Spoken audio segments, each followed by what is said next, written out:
ஐந்து கரத்தனை ஆணை முகத்தனை எந்தன் இளம்பிறை போலும் ஜெய்ச்சனை நந்தி மகிழ்ந்தனை ஞான கொழுந்தனை பொந்தியில் வைத்தடியை போற்றுகின்றேனே நவரின் செய்யும் மனிதானி செய்யும் என நாடி வந்த கோள் என் செய்யும் கொடுங்கூற்று என் செய்யும் குமரேசர் இரு தாளும் சிலம்பும் சிலங்கையும் தண்டையும் சண்முகமும் தோளும் கடம்பும் எனக்கு முன்னே வந்து தோன்றினே சர்வ மங்கள மாங்கல்யே சிவ சர்வார்த்த சாதிகே சரண்யே திரியம்பிருகே கௌரி நாராயணி நமஸ்துதே ஞானம் நந்தவனம் தேவம் நிர்மலம் ஸ்படிகாக்கிருத்தியம் ஆதாரம் சர்வ வித்யாநாமய கிரீவம் உபாஸ்மகே.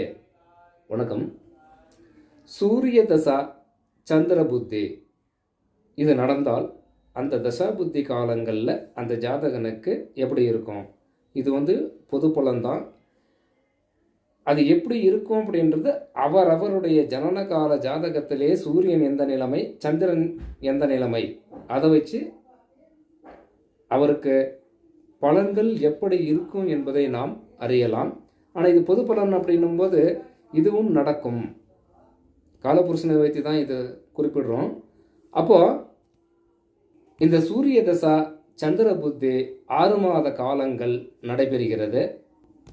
குடும்பத்தில் சந்தோஷமான நிலைமை, வண்டி வாகனம் சம்பந்தப்பட்ட விஷயத்திலே வாங்கும் யோகம் இந்த ஜாதகனுக்கு உண்டு. வீடு நிலபுலன்கள் சம்பந்தப்பட்ட விஷயத்திலே அதிக அக்கறை எடுத்து செயல்பட்டு வருமானம் சம்பாதிக்கக்கூடியவராக இருக்க வாய்ப்புகள் உண்டு. அதே போல நீண்ட நாட்களாக திருமணம் நடைபெறாமல் இருக்கும் ஜாதகர்களுக்கு ஆணாக இருந்தாலும் சரி பெண்ணாக இருந்தாலும் சரி அவர்களுக்கு திருமணங்கள் நடைபெறும் யோகம் இந்த தசாபுத்தி காலங்களிலே உண்டு. இப்படிப்பட்ட ஜாதகர்கள் ஆடி மாதத்திலே அதிக எச்சரிக்கையுடன் இருப்பது சிறப்பு. ஏன்னா உடல் சம்பந்தப்பட்ட விஷயத்தில், நோய் சம்பந்தப்பட்ட விஷயத்தில் அதிக அக்கறை தேவை. சூரிய தசா சந்திர புத்தி பாடல் வரியில் என்ன சொல்லுதுன்னா, ரவியில் இந்து புத்தி இனிய 180க்கும் அரசரான் மகிழ்ச்சி லாபம் அதிக வாகனம் உண்டாம் பரவிய மனமாம் பெண்ணால் பகையிட கண்ணால் நோயாம் திறமெனும் கடகத் திங்கள் தீவினை காணும் தானே.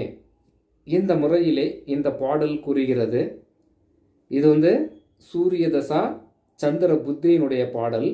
அப்போ இவர்கள் ஒருவருடைய ஜனனகால ஜாதகத்திலே கேந்திர கோணங்கள் ஏறி இருந்தால் மிக சிறப்பான பலன்களை அது கொடுக்கும்.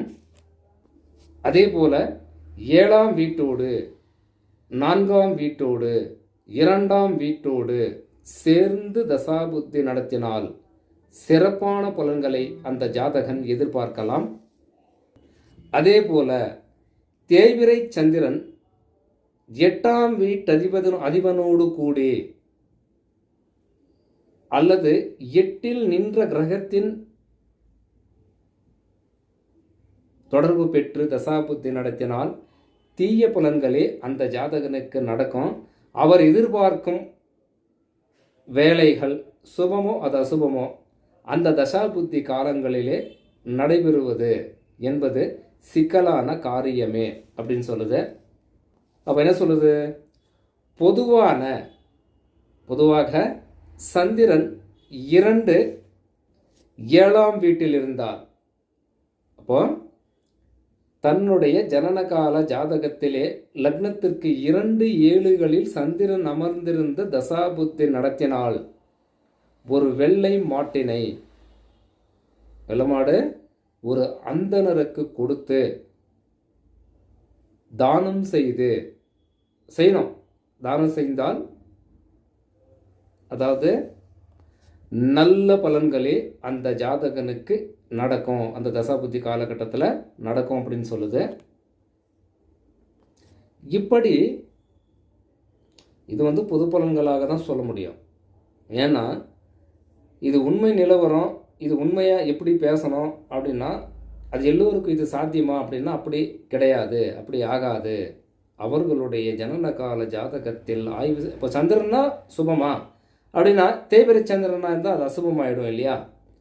அப்படி அந்த கிரகங்களில் நின்ற எந்த இடத்துல நிற்கிறாரு, என்ன சாரத்தில் நிற்கிறாரு, அதெல்லாம் பார்க்கணும்.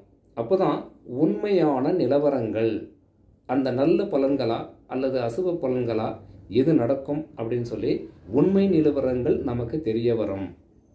வணக்கம்.